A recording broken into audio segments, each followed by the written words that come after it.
নমস্কাৰ বন্ধুসকল, কি খবৰ আপোনালোকৰ? আশা কৰোঁ সকলোৱে ভালে আছে। আজি আকৌ বহু দিনৰ মূৰত আপোনালোকৰ মাজলৈ এটা নতুন ভিডিঅ' আগবঢ়াই দিবৰ কাৰণে ওলাইছোঁ। আজিৰ ভিডিঅ'টোত আপোনালোকলৈ আগবঢ়াম লোকেল মুৰ্গীৰে এসাঁজ। আৰু এই লোকেল মুৰ্গী সাঁজ আজি প্ৰথমবাৰৰ কাৰণে মাংস বনাইছে আমাৰ মৰমৰ চয়নদাৰ বৌ প্ৰিয়ংকা বৌয়ে। চয়নদাৰ হাতেৰে মাংস খাই খাই আমনি লাগিল, আৰু আপোনালোকৰো চাই চাগে আমনি লাগিল, কিন্তু ভাবিছোঁ তাৰ কাৰণে আজি বৌৰ হাতেৰে এসাঁজ মাংসৰে ভাত খাই চাওক কেনেকুৱা হ'ব। আইডিয়াটোতো বেয়া ভবা নাই মই চাগে। পোনপ্ৰথমে চয়নদাই চৰাইটো খুব ধুনীয়াকৈ কাটি দিলে, কাটি বৌৰ হাতত গতাই দিলে আৰু বৌ কোৱা অনুসৰি চবখিনি বস্তু বৌক যোগাৰ কৰি দিলে। তাৰপিছতে বৌয়ে নিজৰ ষ্টাইলত খুব ধুনীয়াকৈ খুব চালিয়াকৈ মাংসখন বনাবৰ কাৰণে ল'লে।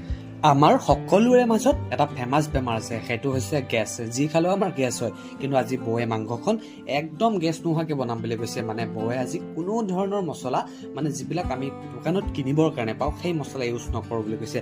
যিবিলাক আমাৰ ঘৰুৱা মছলা, তেনেকৈ আজি বৌয়ে খুব ভাল লগাকৈ আজি আমাক বনাই খুৱাম বুলি কৈছে। তো ব'লকচোন কেনেকুৱা হয় মাংসখন খাবৰ কাৰণে। অৱশ্যে মেৰিনেট কৰাৰ পিছত কালাৰটো দেখি বেয়া নহ'ব যেন লাগিছে।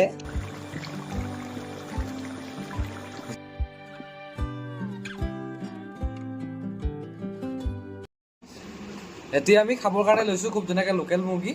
আজি বৌয়ে বনোৱা ফাৰ্ষ্ট টাইম মাংস মই খাম, কেনেকুৱা হৈছে আপোনালোকক জনাম। দেখিতো ভাল লাগিছে, বহুত দেখি বস্তুটো টেষ্টি হ'ব যেনে লাগিছে। ফাৰ্ষ্ট মজা, মাংসটো খাই চাওঁ। হ'ব হ'ব হ'ব, মজা মজা। গতিকে ভিডিঅ'টো আজিলৈ ইমানে। Till then bye bye. মই ভাতটো খাই লওঁ, গতিকে বাই বাই।